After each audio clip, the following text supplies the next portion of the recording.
আসসালামু আলাইকুম, welcome back to my channel giants mom cooking world. আজকে আমি আপনাদের সাথে শেয়ার করব ফুলকপির পাকোড়া। শীতকালে কিন্তু অ্যাভেলেবল ফুলকপি পাওয়া যায়, সবার বাসাতেই কিন্তু এই পাকোড়াটা করা হয়। আর গরম গরম এই পাকোড়া খেতে কিন্তু বেশ লাগে। চলেন দেরি না করে শুরু করি। Let's go to my kitchen and cook. এখন একটি মিডিয়াম সাইজের আমি ফুলকপি কেটে নিয়েছি। এরকম আমি একটু বড় সাইজ করে কেটে নিয়েছি। এখন আমি এটা ধুয়ে নিব। এখন একটি বলে কিছুটা পরিমাণ পানি নিয়েছি। এই পানির মধ্যে আমি ফুলকপিগুলো ডুবিয়ে রাখবো কিছুক্ষণ। এর জন্য দিয়ে দিচ্ছি 1 চা চামচ লবণ। লবণ দিলে ফুলকপির মধ্যে কোনো পোকা থাকলে সেটা কিন্তু ইজিলি বের হয়ে যাবে। এখন একটু মিশিয়ে নিচ্ছি। আবার কেমিক্যাল থাকলেও কিন্তু এই লবণ দিয়ে যদি আপনারা আধা ঘন্টা ভিজিয়ে রাখেন তাহলে অনেকাংশে কেমিক্যালটা কমে আসবে। এখন আমি ফুলকপিগুলো একে একে সবগুলো দিয়ে দিব। ফুলকপিগুলো আমি পানির মধ্যে ডুবিয়ে আধা ঘন্টা রেখে দিব। এদিকে একটি মিক্সিং বোল নিয়েছি। এর মধ্যে দিয়ে দিচ্ছি 1 কাপ পরিমাণ ময়দা। আপনারা ফুলকপির পরিমাণ অনুযায়ী ময়দাটা নেবেন। এখন দিয়ে দিচ্ছি 1/2 কাপ কর্নফ্লাওয়ার। কর্নফ্লাওয়ার দিলে কিন্তু অনেক বেশি ক্রিস্পি হয়। এখন দিয়ে দিচ্ছি 1 চা চামচ মরিচের গুঁড়া, দিয়ে দিচ্ছি 1 চা চামচ জিরার গুঁড়া, দিয়ে দিচ্ছি 1/2 চা চামচ গোলমরিচের গুঁড়া, দিয়ে দিচ্ছি স্বাদ মতো লবণ। এখন দিয়ে দিচ্ছি 1 চা চামচ আদা রসুন বাটা। এরপর দিয়ে দিচ্ছি 1 টেবিল চামচ টমেটো সস। এরপর কিছুটা পরিমাণ পানি অ্যাড করে আমি একটা ব্যাটার বানিয়ে নিব। পুরো পানিটা একেবারে দিবেন না, একটু একটু করে দিয়ে একটা ব্যাটার তৈরি করে নিতে হবে। একটা হ্যান্ড উইক্সের সাহায্যে আমি মিশিয়ে নিব। আপনারা যদি আমার চ্যানেলে নতুন হয়ে থাকেন প্লিজ সাবস্ক্রাইব করবেন। ব্যাটারটা আমি বানিয়ে নিয়েছি, দেখতেই পাচ্ছেন এর কনসিস্টেন্সিটা এরকম হবে। খুব বেশি পাতলাও না, খুব বেশি ঘনও না। এখন আমি চুলাতে চলে যাচ্ছি। চুলার মধ্যে একটা পাত্রে আমি কিছুটা পরিমাণ পানি ফুটতে দিয়েছি। এখন আমি এর মধ্যে ফুলকপিগুলো দিয়ে দিব। ফুলকপিগুলো যদি আপনারা কাঁচা অবস্থায় ফ্রাই করেন সরাসরি তাহলে কেমন যেন একটা স্মেল আসবে, সেটা কিন্তু খেতে ভালো লাগবে না। তাই অবশ্যই একটু ভাপিয়ে নেবেন। একে একে আমি সবগুলো দিয়ে দিয়েছি। এখন আমি এর মধ্যে কিছুটা পরিমাণ দিয়ে দিব লবণ।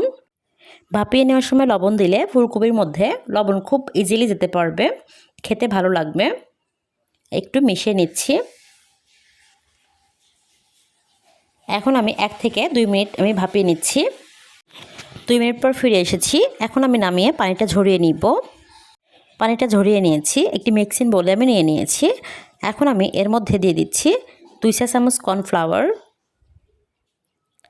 এরপর দিয়ে দিচ্ছি 1/2 চা চামচ মরিচের গুঁড়া।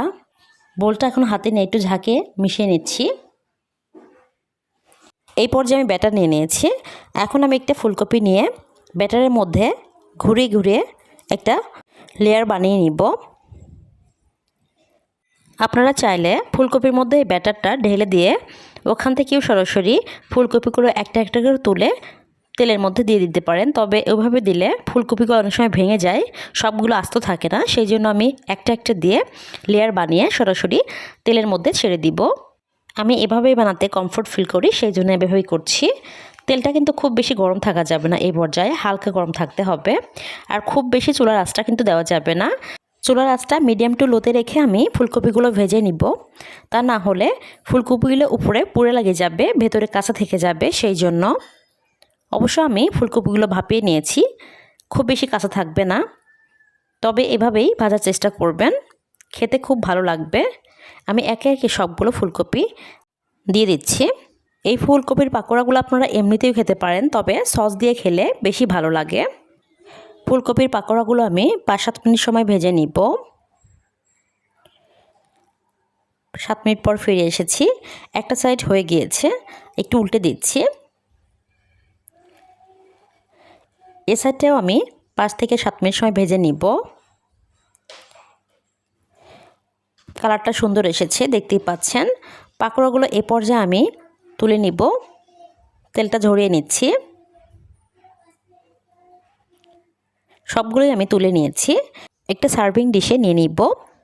দেখতেই পাচ্ছেন পাকোড়াগুলো কতটা লোভনীয় হয়েছে, খেতে অনেক মজার হয়েছিল।